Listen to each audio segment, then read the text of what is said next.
Fresh already banned out.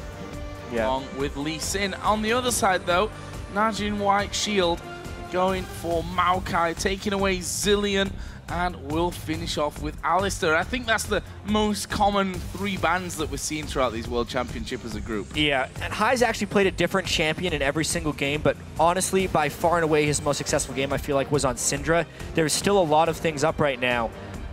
I would love it if Cloud9 picked Syndra here. As the first choice, will they dare do that? We know Cloud9 is a team who are very snappy when it comes to picks and bans, and actually, it won't be Syndra that's locked in. It's going to be a first pick Zed for Hai. So that's sort of a takeaway from Ggoong, but Ggoong also does play Ahri too, which is, as we've seen, a skill matchup with Zed and Peke.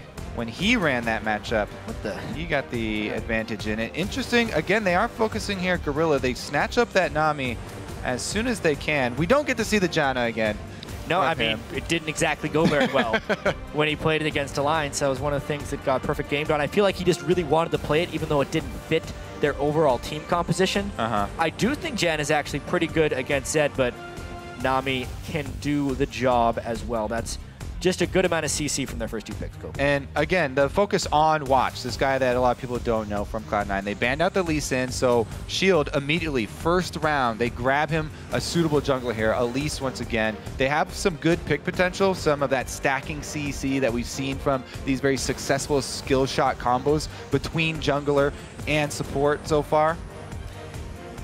Cloud9 picking away Corki is so smart at this point because they can't afford to just wait till the late game against White Shield. And White Shield has typically won when they go with the mid-game champion. Zefa was actually unkilled on Corki in 3 games. Sneaky is a very good Corki, and based on the 80 carries on the board, it basically forces him to go into Lucian if they don't want to get mid-gamed. Yeah, there was a lot of talk coming into these group stage games about the solo laners of Shield, and rightfully so. Save is a very strong carry, but in the game versus Cloud9, it was the bottom lane where they got so much pressure. We do see the Ahri coming through. And along with Kayle, which honestly, top lane Kayles, have they impressed us so far this tournament? I go ahead and just guess that you're going to say no. I'll say inconsistently unimpressive. Because there's been slight moments of impressiveness, especially when we saw it comboed with Twitch well. Actually, that was in one of the Samsung Blue games. Yeah. And theoretically, NaJin White Shield could still go with that type of composition. Yeah, and the thing about running with Kayle, almost all Kayle compositions are very delicate compositions, so you have to have that communication with your team. Your team definitely has to be in sync to make use of it. This ultimate is all about blocking damage, not putting it as an emergency ultimate on somebody who's already low. It's all about the right timing to block big spells. Well, we'll see if they can combo that up for Cloud9 here. We are going to be seeing Janna for LemonNation, and Balls going to get his hands on Rumble. Already seen it come out for him once, and we know how good of a Rumble player Balls is. Yeah, this is definitely going to give him much more of a chance to shine through than last time when he was on Lulu. It also gives him that massive mid-game spike, the Corki Trinity Force champion, plus the Rumble. We've said it so many times, but even Zed does funnel into that too, even with just a couple items. So much discussion about the draft. Cloud9 got most of their favorite champions across the board. If you had to say which champion is X player best on, Cloud9 has at least 3, arguably 5. Right? Because Balls best on Rumble, Hai best on Zed, Lemon best on Janna, Sneaky and Meteos, there's a few champions up near the top. Yeah, and I have to say, they're going to have to worry about all these picks from Shield, because even though this comp from Shield is delicate, if they do perform with that timing and with that precision, it's been so deadly. We've seen it so many times. And the last thing is there's such a small amount of lockdown for the Twitch. If he opens up in the right spot with a Kayle ult on, there's not much Cloud9 can do to stop it. As you mentioned, we have seen glimmers of that combo actually working out for some teams. Of course, we should go over the main storyline of this game because there are a couple of different outcomes. Of course, if Cloud9 are able to win, they secure their spot in the quarterfinals and knock Alliance out. means that they'll actually play White Shield once again to decide who's first and second seed. However, if they lose to White Shield, Alliance still have a chance, and they'll play Cloud9 in a tiebreaker at the end for that second spot. But guys, while the players prepare to face off, we want to hear what you think about this game. Tweet hashtag C9 win or NWS win to cast your vote, and we'll see throughout the game who you're picking as favorites. Talking is hard, apparently. Luckily for me, we're going to get into an awesome game, though. It is, of course, Cloud9 versus NaJin White Shield.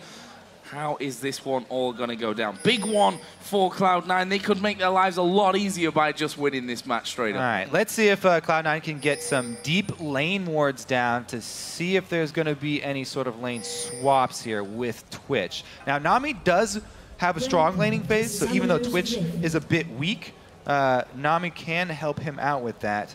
Both AD carries do head down bottom to try and claim control of these side lane bushes that have been so important in putting down those deep lane wards. Sneaky gets his down, and they see Zefa. I'm really wondering if NaJin Shield is going to 2v2 this Corki Janna lane. Corki Janna isn't the craziest in fear, and Nami as a support is a strong laner, but as far as AD carries go, Twitch generally wants to lane swap. You also add to that, though, the Rumble versus Kayle matchup. We've seen everyone swapping the Rumble to try and keep them out of the game. If Balls has allowed solo lane experience, maybe that quick level 6 could force some early dragon fights. Likewise, if Save doesn't get shut down, maybe a Kayle could actually reach late game and become a massive force. So a quiet start, lots of wards going down in very similar positions across the entire map, in all those areas that you'd exactly wait them to be put down into, including that bottom brush there where LemonNation put in that ward. Of course, we are going to be seeing Ggoong against Hai in this mid lane. Zed versus Ahri. We talked about that matchup quite a few times already, that you've got to be on form from either side to win it. Yeah, last time we saw, bottom lane might actually meet up here. The ward expired for Cloud9 because Sneaky put it down so quickly. Gorilla's in a tentative position here, and he's already shown. Whoa! This could be bad news for him. May have to burn something. No, plays it very calmly. Jeez. Loses almost half of his health, though, right from the very get-go. So, since they hadn't scouted, Gorilla was trying to get lane position so he could freeze the minions for a potential farm with Zefa. It ends up actually taking a fair bit of harass because there was no swap from Cloud9, something NaJin White Shield was probably predicting there. Gorilla and LemonNation continue to battle it out. Sneaky positioned quite far up here. Zefa actually going to trade with him, and to be honest, Sneaky's the one that's come out with less HP after that. LemonNation, of course, continues to fight against Gorilla throughout those brushes. A very, very interesting start from both sides. I got to point out that the junglers started on opposite buffs here, opposite sides of the map. So since there's so much trading down here, Meteos would actually end up on this side of the map after his double buffs. But because Sneaky and LemonNation got the lane to push in their favor, that gank is not really a tenable position for them. I mean, they can't really go for that early tower dive. So it's probably going to be a rotation back up to the top side where Kayle is shoving in. And it's probably just going to be a farm jungle for Meteos. That's typically how he ends up playing KhaZix. In the games where he's tried too hard to set up specific ganks, I remember a couple games where he spent far too much time top lane. He's fallen really far behind. He's all about efficiency, and it would make sense if he just continues to farm for now. Yeah, the thing about KhaZix versus Elise, if you go face checking with KhaZix, then you're going to be in trouble because Elise definitely has that advantage early. And walking into a cocoon means you are going to give up your double buffs early. So Meteos, he doesn't even take that small risk. What an early back by Sneaky and LemonNation. Yeah, leaving that lane straight away. It's going to give Sneaky that second Doran's Blade and more pots, which might become crucial. Obviously, Nami, we saw earlier on, was able to get those heals in, and Zefa is at full HP despite those trades that they had going on. So a few pots just to help Sneaky out, and that second Doran's Blade to maybe give him a bit of an edge. So much trading going on down there in the bottom lane, yeah. I'm wondering if Zefa and Gorilla are going to try and shove this hard and back as well to try and answer that combat effectiveness in lane. The double Dorans is definitely, I think, a call for a bit of extra sustain. Sneaky was taking a little bit of extra damage. Didn't want to invest all the way into Vamp Scepter, but instead will get the small amount of lifesteal from the Doran's Blade. Plus the lane was in a spot where he didn't lose too much CS. Really great NATO. Yep, Gorilla gave it away there. I'm not quite sure if Lemon even saw Zefa go into stealth. But they did stop the back, so there won't be the evening up of items here for Zefa and Gorilla. But again, they're hard shoving, pushing this in, and they've even called Watch to protect them. Because their back got called, they made the audible to bring in the extra ward. And Zefa and Gorilla have been playing this lane really well. A 2v2 Twitch lane, shoving in and being ahead on CS is quite an accomplishment early here. Watch makes it into the brush, whereas KhaZix decides not to gank. This is pretty dangerous. So they did place that pink ward, though. There is a cocoon landing onto LemonNation. He's going to be forced to flash away. It was good from Watch. His ward that he placed just moments before up by those wraiths actually saw KhaZix coming, and he snuck into the rush, ready in case there was a gank down there from Meteos. In the end, it was a phase check from LemonNation that got him started, and there is the recall again for LemonNation. And I got to commend Watch for his pathing this time around. Last time we saw him versus Shield, very predictable pathing. This time around, coming down through that side of the river, sneaking into the bush, waiting just to get the flash there, and a successful and efficient use of his time. I will say, all the lanes for NaJin White Shield are winning right now, which is really good for them against Cloud9. Cloud9's a team that typically, if we think back to when they were so dominant, Meteos would just be farming the jungle and they'd rely on their lanes to be win, but every single lane on their side is getting pushed back, which really doesn't create any playmaking potential for a team that already has very lacking initiation. See how Meteos decides to remedy that, actually picking himself up an extra ward. Obviously switching out to that sweeper lens so he can try and get some control. Currently soaking up a bit of experience in that mid lane, since we did see High recalling for the first time to come back into lane with a cutlass.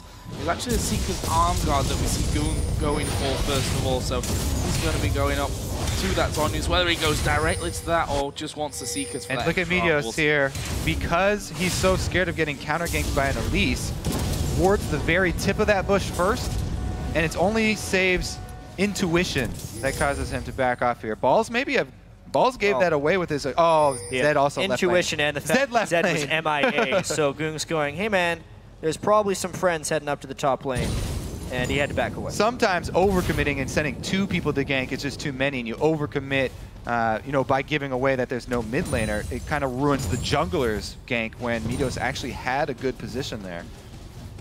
Well, back to this bottom lane, it is Sneaky that holds the lead. We did see Zefa go back though, Vamp Scepter and a longsword for Zefa in these early stages, so sustain with the heal from Gorilla as well. Certainly going to be helping out that bottom lane, and they, I won't say necessarily massively need it right now. It's not a huge margin, especially with this wave pushing into Zefa's direction.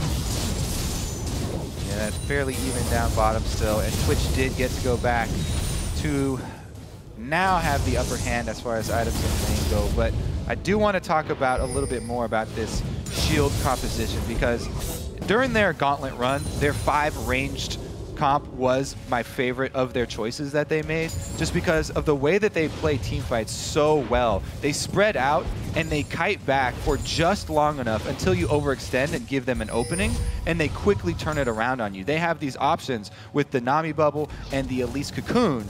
If anybody gets up too close, all members on their team being ranged can immediately switch targets and focus fire anybody that gets caught out. So Cloud9, they're going to have such a hard time nailing down any one of these shield members.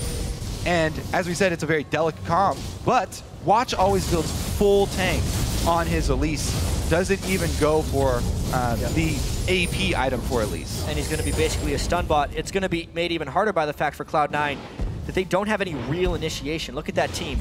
Not a single stun. They have a couple slows from everyone's kit, but that's about it. A few knockbacks. That's not that great for initiation from Janna. So yeah, that 5 range is going to be really hard for Cloud9 to initiate on. Basically, unless NaJin White Shield gets baited into some fights around objectives, they get to control the battles. Well, Meteos has come down to this bottom lane. Watch is actually on his wolf camp right now. There are pings towards that tri-bush though, so I don't think that NaJin White Shield going to go too far on this. They have seemingly called down Watch for now, and they've got a lot of wards in that bottom side of the river as well. Yep, they are calling down some extra pressure to the bottom lane. Both teams do have their junglers in the area though, so it shouldn't be too dangerous. Really just fights over vision because they got the jump there. Oh, he just doesn't want to continue the fight over vision. Bubble comes in. Actually, the cocoon was chained on top of it as well, but a little bit too deep there for NaJin White Shield to commit to. All right, so they don't exactly decide to go for the engage here, but once again, trying to clear out all these pink wards. I'm waiting for this action to disperse on bottom lane because I do want to talk about what Save just did on the top side of the map. We didn't get to see what Save was doing, but this is a top laner that focuses heavily. Oh, Zefa actually maybe caught out. He is going to get the heal from Gorilla, and the turnaround, a great bubble comes in. There's the tidal wave. Monsoon was used early. Watch tried to get in. The poison is ticking away, but the shield will make sure that he doesn't go down. Actually had just enough health anyway. Meteos is coming down to that party, but he's late to it. Oh! Time to turn around. A lot burned on both sides there in the bottom lane. That may spur on a dragon attempt for NaJin Shield right there. Plus that last charm hitting and a huge chunk out of Hive really, really frees up Shield to easily take this dragon. They time aggression bottom lane and mid lane and then immediately swap over to dragon. Good objective control there. Hai has made his roam up top. We'll see if he can actually catch Save. Yeah, we'll see about the instincts of Save here because he should know that Hai's on the way. He burns his flash very early on. He should have known that Hai was there because Meteos went immediately to the mid lane after giving up the dragon. Well, one thing it has opened up there is for Ggoong to get a lot of damage onto this middle turret. He's got another wave coming in there, and I'm not sure that Meteos alone can hold this one. One more auto attack or two will be able to finish that one off. That's the first turret of the game going to NaJin White Shield directly after the dragon, which just puts that 2,000 gold lead in their favor. Yeah, early game here going heavily in favor of Sword. Now, I want to circle back and talk about what Save had prepared on that top lane when so much action was going on bottom. This is a guy who had the highest number of wards cleared for his team, and he just went down and brought 2 wards for himself and placed them extremely deep in the blue side jungle. You can see the spots that You're talking about Watch, right? Or no, Save. I'm talking about Save. The top laner. He went into the blue side jungle. These 2 deep wards that he placed, the camera was not on. He placed them for the white, which KhaZix goes to very often, trying to clear with isolation damage, and this little path here coming from the wolves too. So he can see anything that's going on his side of the map. That's how he controls his lane so well and why he plays with so much confidence up there. This could be dangerous down bottom for Zefa. We saw Sneaky actually managing to stay away from the damage, but Watch is coming down. Ggoong is coming down as well. Cloud9 need to evacuate this bottom lane. Zefa gonna stealth up there, but doesn't actually get it. Gets a slow onto Sneaky, but he's full HP. That's not gonna mean the world to them. And NaJin White Shield not able to get in for the kill. And of course the dragon already gone. Yeah, it's just all about their control. Obviously, the deep wards that Save had in the blue side of the jungle gave him a lot of presence up there. The best laning performance we've seen on Kayle in the 1v1 so far here in this group stage. And honestly, every lane, except maybe Zefa and Gorilla, despite the amount of times they're able to force Sneaky and LemonNation back, have just been straight up winning. So mechanically, 1v1, Shield has woken up, and if they continue to play like this, Cloud9 will not be able to force any fights with their low amount of initiation. Comes a 1v1 again. Zefa definitely on the losing end of that. You gotta run now, but Watch is going to come down. LemonNation face checking towards the brush. He's going to get a decent knockback there as he uses that Monsoon, but Sneaky's the one they're going to try and push. TP coming in from balls, but that will be a little too slow to get in on the action. Tidal wave actually thrown back that way. There's the cocoon into the bubble. Meteos comes around. Ignite is going to go down. Will he get the kill? Ggoong comes around. He gets first blood. Will use the Spirit Rush to try and get away. Flashes the voice spikes as well, and White Shield hit and run. Ggoong super low. Zefa even lower after that. Zefa flashed off of the Rumble ulti with double-digit HP. Almost died there to the burn, but the split second that he got his flash off saves him, and they get away with a sneaky kill. This is what I'm talking about with the way that Shield play these 5 range comps. Is there a danger underneath the turret? Doesn't look like it. High had come down, but nothing opens up there for Cloud9. Still leaves them behind there, and just a single kill on the board going to Ggoong. And I question whether it was just the Seeker's Arm Guard for the lane phase into something else, but he's gone fully into that Zhonya's here. Gets it at 14 minutes. It's all about being able to avoid Cloud9 focus, and specifically the death mark from High. But to just expand on Kobe's point right there, when Zefa got away with the sliver of health, everyone on NaJin Shield getting away so low, we're going to see a lot of that. A, because they're 5 range and they can keep their distance, but B, because Cloud9 has no lockdown to actually focus targets and keep them in the right place. So as soon as someone starts getting low, they're free to disengage and take and soak damage until the last second before escape. Dave was just spotted there. He also saw that High was on that top side of the map, and they've seen each other. They also saw Gorilla moving top side. In the end, though, those extra men in the top lane back away, and Save is able to hold on to his tower. Just blasting through that minion wave. Slightly ahead on that front. Also now has a Nash's 2 complete. Haunting Guy Sorcerer Shoes, of course, was the start. 4 balls on Rumble. Pretty standard stuff there. We also saw that High now has been able to pick up his Brutalizer and the Cutlass. So we'll see if that helps him out in that lane against Ggoong. It's just so dangerous to split push against this team. We've seen it so many times where bringing in a team with a Twitch, if you're split pushing 1 versus 1, you always have to be worried about that AD carry assassin. Right now, Zefa is holding his own here versus the Corki. A lot of action down bottom. Every time Sneaky goes for these aggressive trades, he keeps getting baited in. The rest of Shield, they call their team down. Once again, running through the river here, everybody's on point. They're there to back up. Yeah. So much roam and vision control as well. Sneaky really wants to punish Zefa here, but he ends up getting punished himself by overextending. Yeah, they spotted that Meteos was around, so I don't think they wanted to fully commit to that one. Actually, Save started to move down as well, and partially probably to do with the fact that there's 30 seconds until this next dragon comes up. Looks like Cloud9's not in position to contest here. Ball's all the way in the top lane, and High recalling with 20 seconds left on the clock. Plus, they don't have vision in the area. They're going to get themselves in trouble if they try and contest this, it really feels like.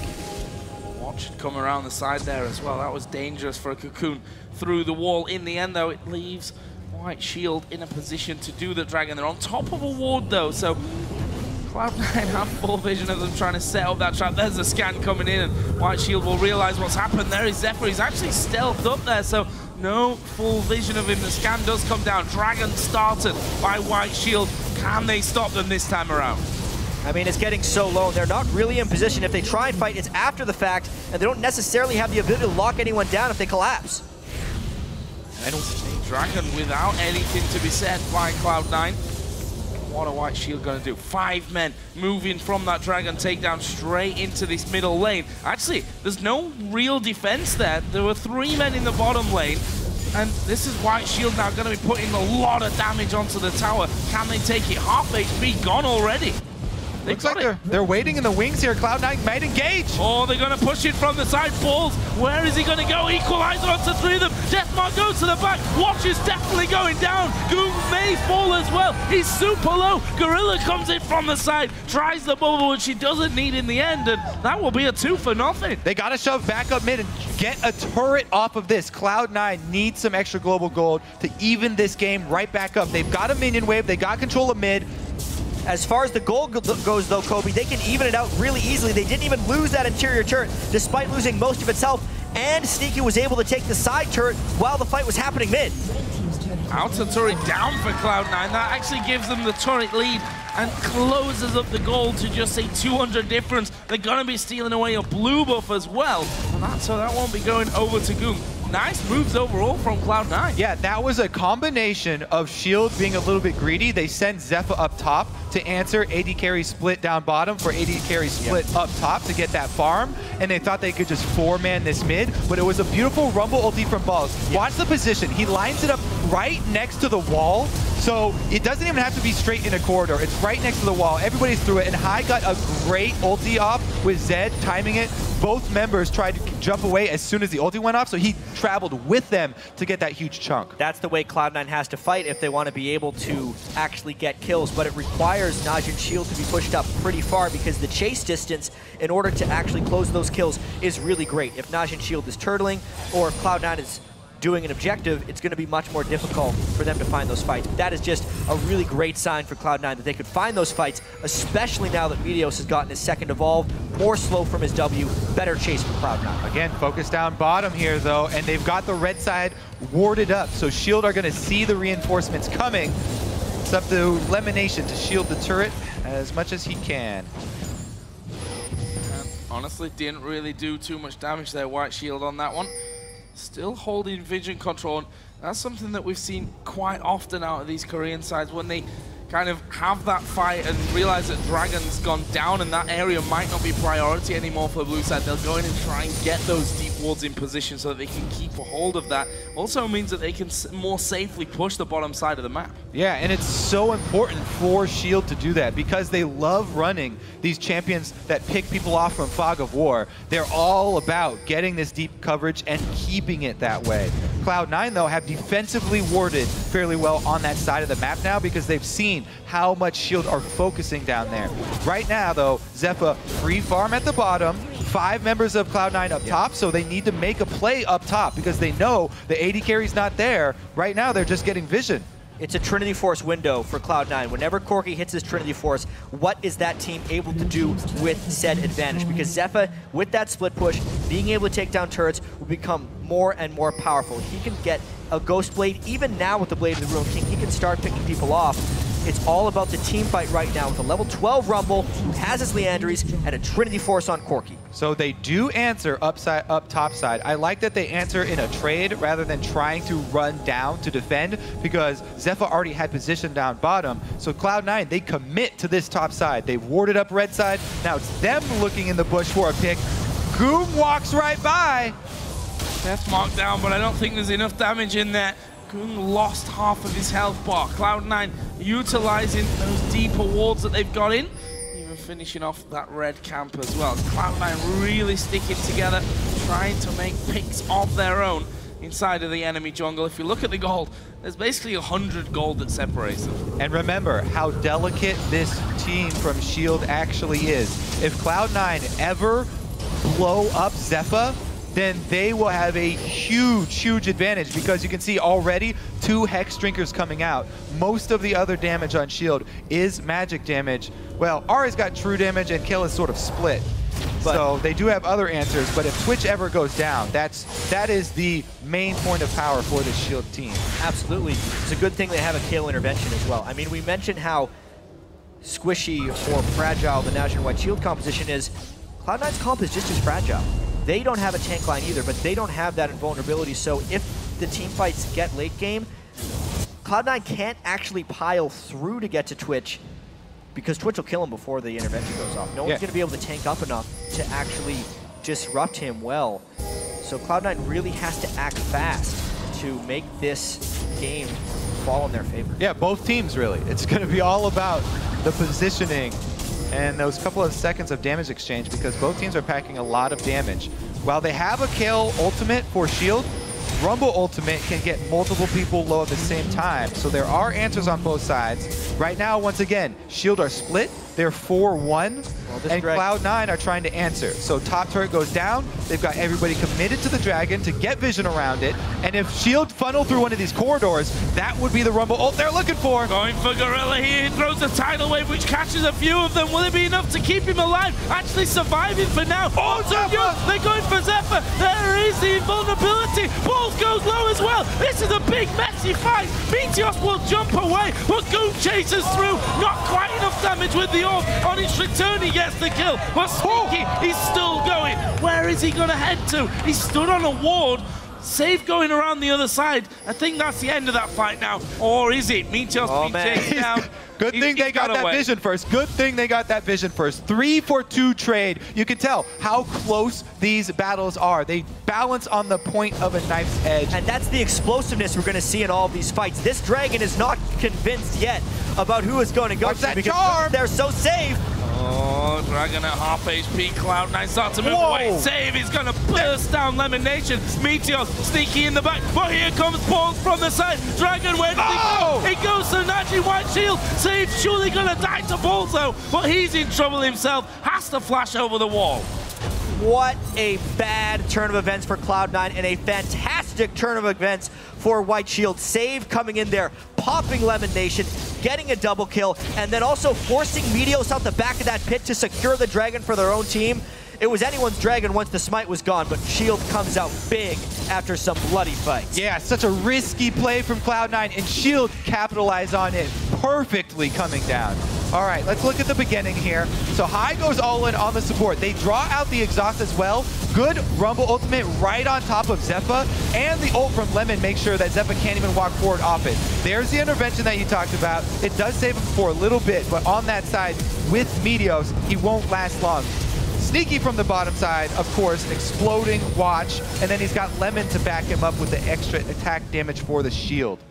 Yeah, but looking at the items now, I see Save with the Death Cap and Zefa with the Ghost Blade. So that combination of Twitch Kayle just spiked up huge, and I do not see the same itemization from Cloud9 as far as power spikes. Oh. Shield wants to fight now.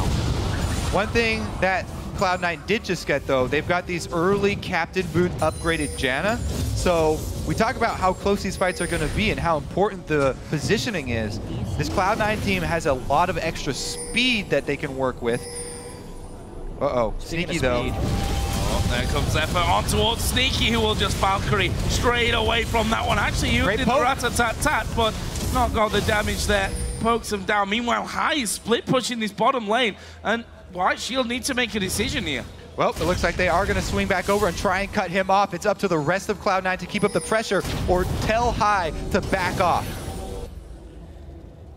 Back off. That's what they're going to do. Right. Those were the words. It's actually High telling them, hey, do I need to back off now? And they say, well, obviously, they lost ward control and they weren't able to just go back into a Twitch. Obviously, they were able to withstand that one Twitch ultimate. The speed that the Janna granted them there is actually really critical in running away from spray and pray. I wonder if we're going to see many disengage style fights like that, where they just wait for the Twitch to use spray and pray and then try and just bail as soon as possible. Also, keep your eyes on the poke that Cloud9 deal while they're retreating. They're dealing out damage in between attack moves here. So as Sneaky's walking away, he's throwing the missiles back, so is Meteos from the side, and they chunked Zefa just as hard as he chunked Sneaky in that exchange. Red buff nicely picked up for Cloud9. Have a look at the gold tier. Just 3,000 separates them. I think just 3,000. It's a decent chunk at this point. 26 minutes in.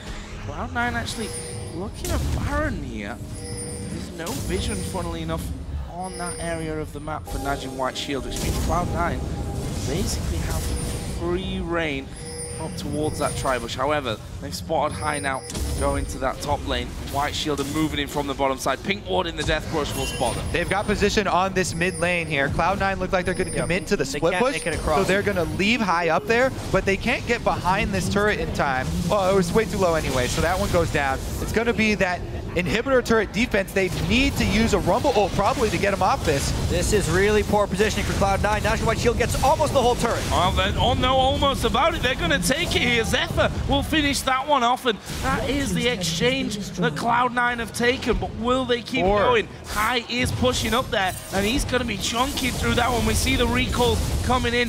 Ggoong specifically will be the first one to get back, but High's already got this turret down to less than half, and you know what? I think he might have this one. Home Guard is going to come in. There is the full push. In comes the death mark up from High. He wants the tower. He gets the tower. Zhonya's to get away from the damage. High will get off with his shadows. For now, unfortunately, the whole team's there. That's why Ggoong lets him walk away. He knows he's got teammates coming in to cut off High. Mission accomplished for High, though. He at least got that turret down. So in the end, it was an exchange of inhibitor turrets, but the extra kill going over to Shield, as well as control the map so they can set up more vision for those picks. The mid-game picks are going to be crucial here. Such an interesting game. White Shield, of course, already through to the quarterfinals. Win here means that they get that top seed, and I think from their point of view, avoid Samsung Blue in the next round is a big part of this one. Of course, if Cloud9 win, they'll have to play this game all over again later on today to decide the 1 and 2 seed. Alliance, I'm sure, waiting backstage somewhere, watching this game with bated breath and really cheering NaJin White Shield on. Yeah, either way, Cloud9 are going to play another game today. We're going to determine, will it be for first in the group or will it be for second? Definitely changes the mindset they would have going into that game, but all eyes are on this one for them. They're still in this. However, this team composition from White Shield is really, really dangerous. And honestly, Cloud9 doesn't seem like they have the tools to deal with this Twitch Kayle. Mid-game pick, here it is. Zefa on the front line.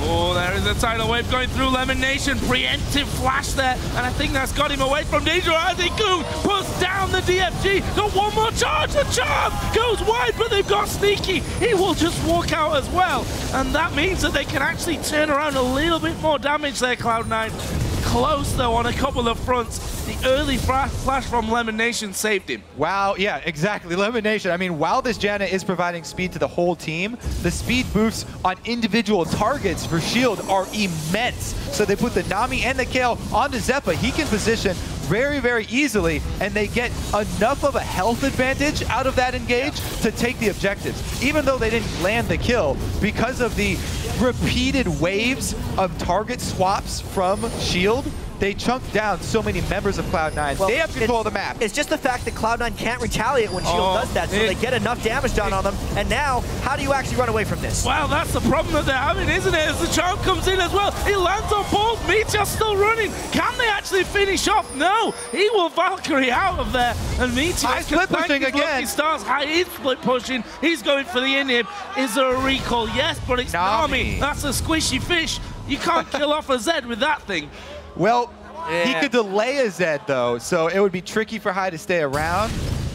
He does decide to play it safe because they lost all vision. Once again, the vision from Shield, they're so diligent about their mid-game vision, especially with these pick comps, that it just removes so many options from Cloud9.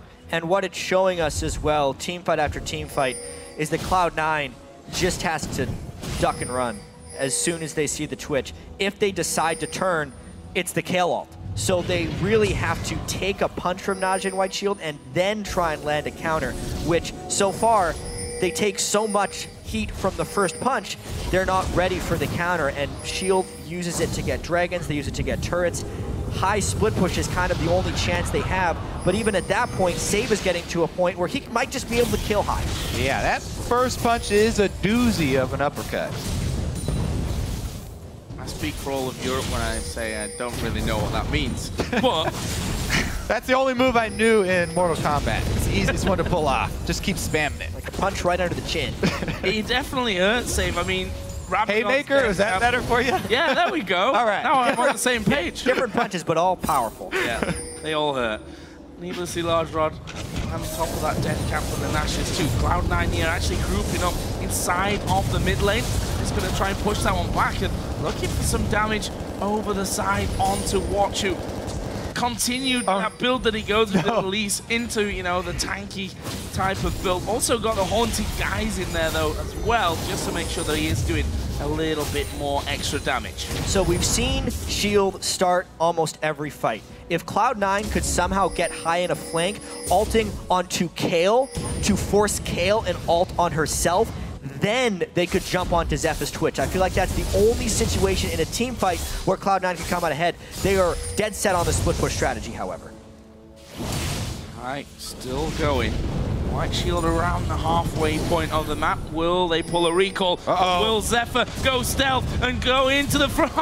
Gets hit with the bomb. A little bit unlucky for him there. Sneaky's got those heat-seeking missiles, actually, courtesy of their sponsor, Air Force Reserve. All right, so they do head up. Once again, though, mid-wards here from Shield. They can keep track of the four-man group. So it's really hard here for High to work with this split push because constantly Shield are coming through their red side jungle and clearing it all out. I mean, we're really seeing why Twitch is such a high-value pick the entire regular season in Korea.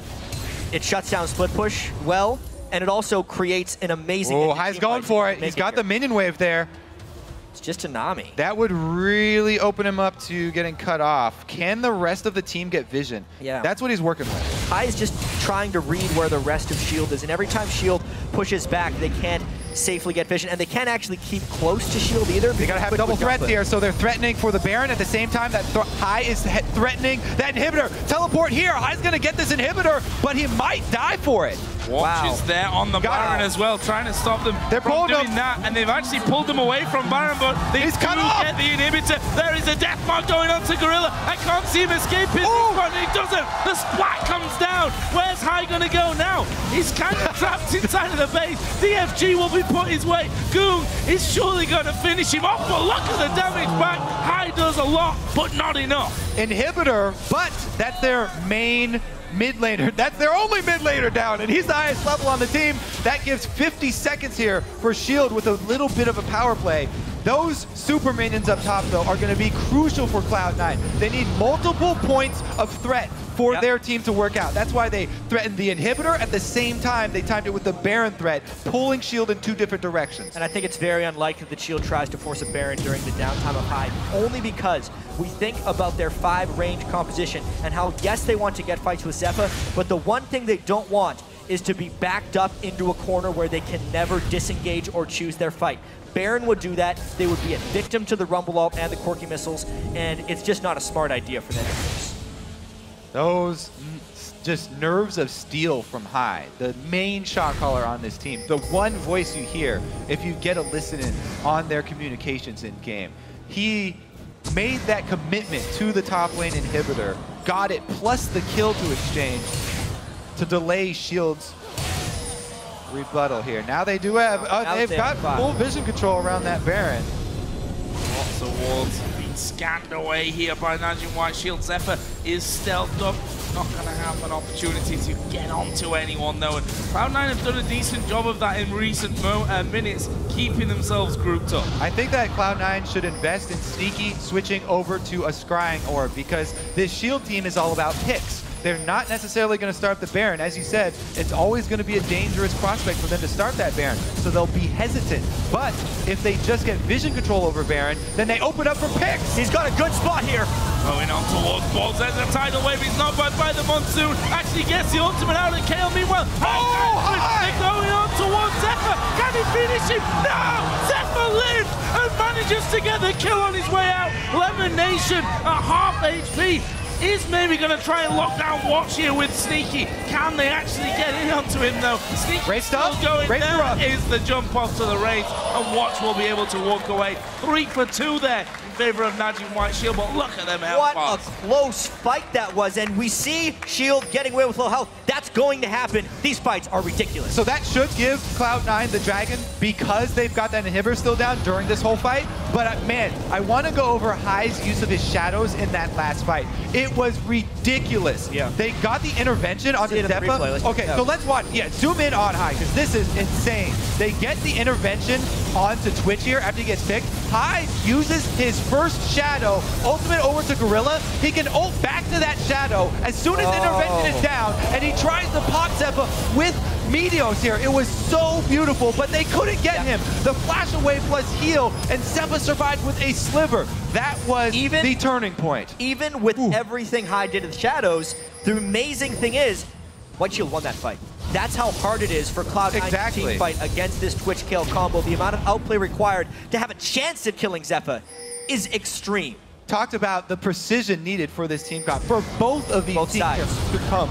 This is one of the most exciting games that we've had. One of the most well-played team fights. Meteos gets caught. He's invisible though, and he gets away from it. Charm going in. DFG was used as well just after that. We also see now that Zhonya's 4 save complete, so harder and harder each time for High to pick a target that he can get through, especially if you combine that with the intervention. What is the plan then now for Cloud9? They could start with getting some vision back over by Baron. They have to. That is the name of the game right now. And you can see they're focusing on it heavily around this Baron. When they shove up mid and they get a little window of opportunity, try and clear that out, because that is what Shield are working with. Once again, they're looking for those picks. Every pink ward counts here for Cloud9. If they ever see Zefa going aggressive and he walks by a pink ward in a bush and it's not known to him, that could be the turning point for Cloud9. That's why you leave extra pink wards in your flanks on the off chance if they ever catch that guy out of position. And at this point, look at how good Ggoong has been doing as far as farm as well. Like, it's been Zefa who's been the main threat that everyone on Cloud9 is paying attention to. Ggoong may end up being the one winning the game for them. If he can land a charm onto High or Sneaky, he will blow them up before they can react. And you got to give credit to LemonNation for keeping Sneaky safe this whole time. Who's the guy alive at every single end of these team fights? Sneaky's always up, due to LemonNation. Such a tense game here. Save has just showed himself down the bottom side, but does have teleport, so can get himself involved if need be. While Cloud9 continue to try and get some vision back, this time on NaJin White Shield side. Shield themselves actually repositioning a couple of men to push back on this middle wave. So for now, it's a tug of war on those minions until someone finds the right positioning. It'll have to be the perfect position. Zefa actually going in, went towards Sneaky. In the end, was blasted back by LemonNation though. They disengaged, but the rat-a-tat-tat was not used by Zefa, so they still have everything available here for Shield. Cloud9 have to be very careful. High waiting in this bush, as he should be. Very, very wary of the collapse from Shield. Ward after ward put down in the back of the pit. There is Ggoong clearing out the wave that High had shoved forward as I actually decides to go home. Spend up before coming back in. LemonNation continues that war with Gorilla inside of the Baron pit.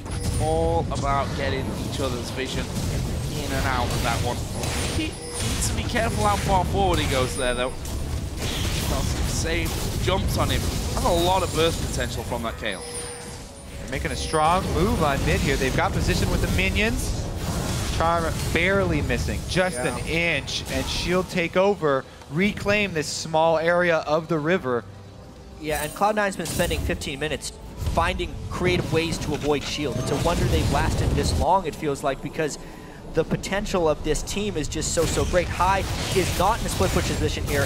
They still can't get control of the Baron pit, and Shield is just biding their time. 41 minutes in. It's crazy how quickly this game has gotten late. Yeah, and the only reason that Cloud9 were able to even do that is because High got that inhibitor down, because they had that pressure top. So that kept Shield from committing, and it drew their team apart. Yeah, Alliance, look at them watching. Just hoping that NaJin White Shield can pull off this game. Remember, if that happens, it would create a tie for second between Cloud9 and Alliance, of course, a tiebreaker game there. However, if Cloud9 wins, they tie for first in the group and will play another game against White Shield. So a battle for first or second going on at the same time.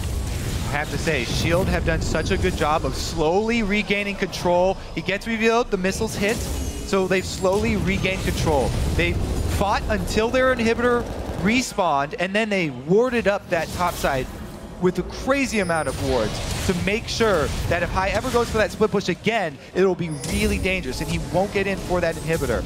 Now they've regained vision control around Baron, once again looking for the pick. Cloud9 shoving mid though, they know that Shield are not going to start off that Baron. This is where games they're going to get collapsed on. This is it! This is it! Turret is going to go low. Zefa trying to get around the side. He gets us low to balls, but they decide to just back off into the side there on the jungle. Actually, the bottom tower went down. It's a massive minion wave down there. There's two cannon minions just... And they're running up mid here. Cloud9 are out of position.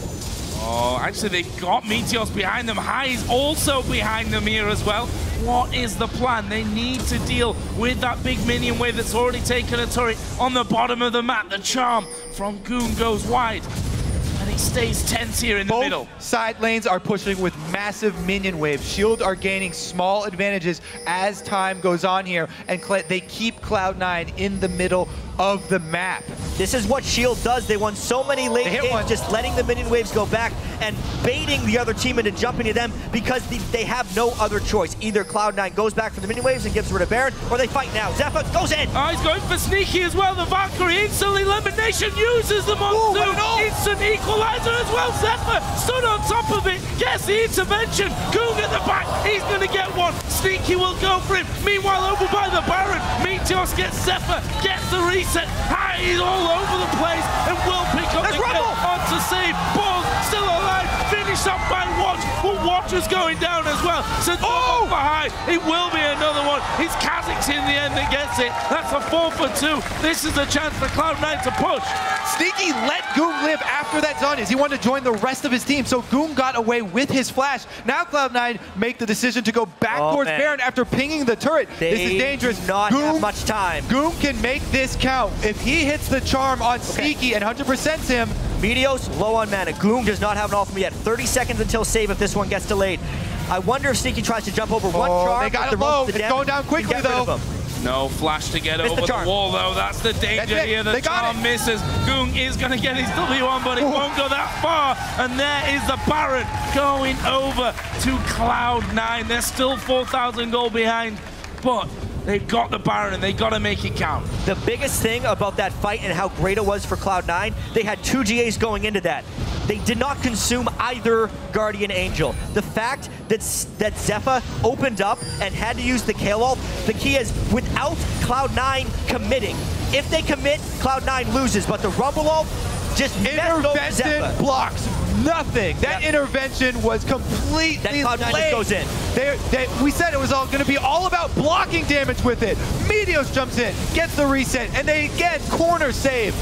Meteos and High in these team fights have been spectacular for Cloud9. Man, you can say what you want about group stages. They have delivered every single day. We are getting these crazy, crazy games. Shield gonna get Dragon Wild. Cloud9 rush up for the inhibitor. They don't have vision of it though, so they aren't committing. They don't have vision. They aren't committing to the inhibitor. They could rush it right now. They could rush it, but they got to be really quick because the recalls have already come down from White Shield. They've got a lot of damage. They've got all 5 men there. Inhib's down. They're backing off. Still a topsy-turvy game. White Shield has held this gold lead pretty much the entire time, but that however many times they try and open up with Twitch, Cloud9 has been able to disengage. Probably the highest pressure set of disengages I have seen in so long. Every game is absolutely delivering here. Cloud9, if they win this, once again, forces a tie for first place in the group with White Shield and also clinches their spot in the quarterfinals. If they lose this, they still don't clinch a thing. Now they're up at the turret again. Every single player in this game is crucial to their team. Talking about the supports, the disengages, meaning the difference between life and death. One more attack on that. Oh, it does go down. The minions, the heroes. Now it's Cloud9 with the top lane pushing, swinging everybody down bottom. They have the super minion line that's going to go up there. They have the Baron buff. So much control for Cloud9, yet these team fights can be won so quickly still. Well, Zefa's off clearing a super minion wave, so they're conceding everything that's not their inhibitor turret. So I wonder how quickly he can make it over here, though. Yeah, he's got to come over quickly because Cloud9 aren't very slow rotation. They're going straight onto it. Are they going to get it? They will take the turret. Will they find him? Trying to stay around. Ggoong goes in. Balls are going to use his Azonya's really quickly. High at the back. Gets the Guardian Angel down. And that could be problems for him. He's going to come back up. Can they finish off Ggoong? Oh! No! Shut down. Ggoong goes low. His GA's pop. Meteos has his Guardian Angel pop. Sneaky there. His full HP. He could be a hero for Cloud9 right now. Oh! Valkyrie's done. Oh, he gets stunned up and finished off. It's Zefa that gets that one for the super minions. They're in the base and they've taken a Nexus turret. You could see how hesitant Sneaky was to fully commit to that fight, and then when he finally does, cooldown is back up for both Cocoon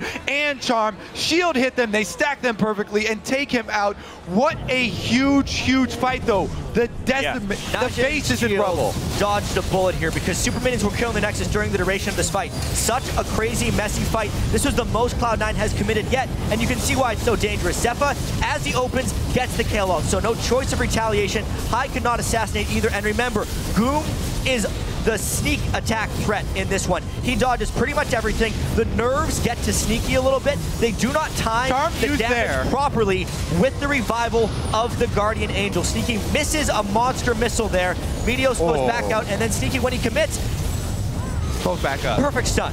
Watch wants to be known. Stuns like that get you known and get you first place in the group. And you talk about that commitment.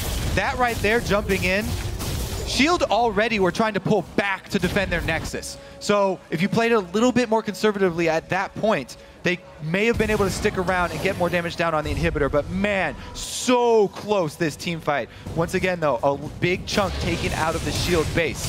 You saw Alliance in the picture-in-picture cheering after they got that kill on Sneaky, but once again, that was a big, big chunk for Cloud9. They have no GAs, though, this time around. No. And keep track of those cooldowns. That's soon to be a 6-item Kayle. When Save gets that Lich Bane, good luck, because that's 3 monster damage dealers that would be arrived for a NaJin White Shield. Cloud9, they're pretty much at max items as far as Corki and High are concerned. Yeah, we're getting to that point where everybody's maxing out here.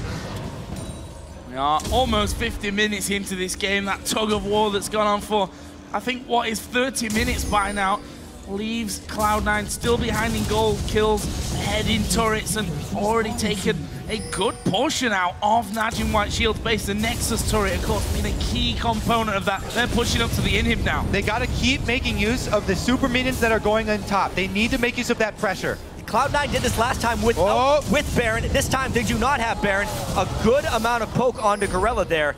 They really want this inhibitor, but boy, is this a dangerous move. It's dangerous for them to funnel in here. Because this wall is going to push them up for Zefa to get that line damage, they have to be very careful spreading out. And once again, there's no Meteos on Cloud9. If Sneaky gets hit with one of those skill shots, it's going to be a hard time. QSS on Sneaky because they couldn't get the Meteos. Everyone trying to ward up against the AoE magic damage. They do not have the super minion threat on the other side here. Shield is actually primed for a counterattack. That's the reason Cloud9 backs off. The inhibitor respawns, so they don't have any extra super minion pressure up top now. Time to regain vision around Baron. Baron coming up in 1 minute. Cloud9 do have more vision on the map right now. They need to replenish these wards. Right now they're going Dragon. Time is off a little bit. Those things are coming up at the same time. If you choose between those two. Cloud9 actually wouldn't have the Dragon timer because they took the top inhibitor. They didn't have vision of it. Taking the Dragon. So they're basically just going to be working around the Baron timer. They all have to recall, and this is another problem we run into in these super long games. Ward control falls because everyone else has to max out their inventories and they can't buy those extra luxury wards. That's why we see it upgraded to Ruby Sightstone here for Meteos on the KhaZix. He just upgraded to Ruby Sightstone so they don't have to return to base like they just did without laying down more wards on the map. And GAs are coming up here soon as well. Not quite in 10 seconds time though, so this Baron might be a little bit delayed from both sides until they get those Guardian Angels in position. Oh, goes Onto the side falls. He's going to be the focus, but he flashes. The Cocoon misses. Oh, they've got the Charmer High though. He will put down his death mark. Goon uses his Gorilla lower the back. Sneaky coming around after using his QSS. It's going to be Cloud9 to win this one. They take out Watch. They go into Zefa. That's the ace for Cloud9. They could go through and win. 51 minutes in, Cloud9 finds the amazing fight. 5-0 ace. Nothing will stop them from winning this game. It's all about the disengage. We mentioned so many times how Cloud9 don't have the lockdown, but they're the ones kiting back, and they kite back perfectly. Even though Ggoong hit that time they needed to disengage, they did. Zefa could never find the fight he needed, and Cloud9 takes down Shield. Nexus turret's going down, and Cloud9 picking up a massive victory over NaJin White Shield. They're going to play them again later today to see if they can beat them again and go through as first in the group. It, of course, also means Alliance are out of the World Championships. I don't think I can make it to that next game. This was... Yeah, that was... You're on your own, Kobe. Too absurd. Also... I think that's the first North American team to beat a Korean team at a World Championship in the history of League of Legends. So a monumental occasion for Cloud9 right now. The first time in years that a North American team has beaten a Korean team in any competitive match, period. And man, that last team fight, every ultimate so on point. They had balls with the flash. If he didn't have flash up, that was a completely different story. After he flashed away and Lemon popped his ultimate, the Rumble ulti on back, straight across Zefa. So many things in this game. That whole game was just a cacophony of well-played team fights. By both teams, like that's the thing. NaJin White Shield, try as they may, they were doing all they could to find the right fights. They had the range composition. They were trying to play that engage-disengage game. They had a farm Twitch that entire time. And the ultimates in general were on point from Save. It was just a 52-minute slugfest. And here's the thing. They have to play again. Yeah, They have to play for first place in the group. And that's a massive game as well because, let's be honest, you don't want to finish second and play Samsung Blue in the quarterfinals. That is what these two teams are going to be trying to avoid. It also means, and I'm sure you guys would rather be the ones saying this than me, that 2 out of 3 North American teams here at Worlds will be going through to the quarterfinals. Of course, our last game of the day decides if it's 3 out of 3. Yeah, well, everybody's already looking to the sequel to this matchup. Up next, we have the OMG LMQ. And this is another decisive battle. Oh, all right. Deep breath. Need some more water. Yeah. No more.